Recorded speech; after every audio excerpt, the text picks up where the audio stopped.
Comprehensive encampment cleanups are expected to resume at 3 sites in the San Pedro and Harbor City areas, under a motion approved by the Los Angeles City Council on Tuesday, December 1st. Such cleanups, which require people to remove their tents and belongings for an area, were suspended in March at the start of the novel coronavirus pandemic, in response to public health guidelines that discourage displacing people living on the streets, and not allowing them to shelter in place. In July, some cleanups were resumed in certain enforcement and cleaning zones around homeless shelters.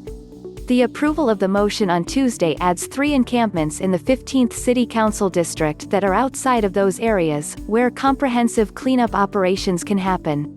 All of the sites have major encampments, says Branimir Kavardik, an aide to Councilman Joe Biscano.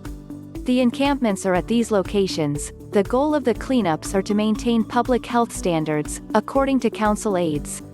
Kavardik says the cleanups, known as Care Plus, are needed to remove bulky items that cannot be moved without resuming cleanups.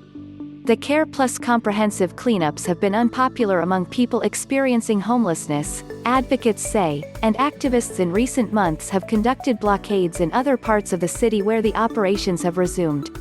These cleanups are associated with the enforcement of a city law known as 5611, which have been frequently used to clear away encampments from an area and that was subsequently challenged in court. An injunction that grew out of that lawsuit prevents the city from taking items based only on the criteria that they are bulky. Some callers into Tuesday's meeting who opposed the resumption of the comprehensive cleanups said such sweeps, rather than primarily promoting public health, were violent, and led to people's belongings being taken away or destroyed. A homeless services provider, PATH, issued a statement stating that the organization opposed this motion. It conflicts with CDC guidance and may increase the risk of COVID exposure, the organization wrote on Twitter. We will continue doing all we can to keep both unhoused and housed people in the area safe. But supporters of resuming the cleanups said they are a way to provide services to people living in encampments. One caller told the city council that as a resident of San Pedro, which is within the 15th district, she was supportive of resuming the Care Plus program, so that people experiencing homelessness in my town can have access to COVID testing, portable showers, trash receptacles and biohazard cleanup, all of which is part of the CARE program. She said the program could also make public restrooms available.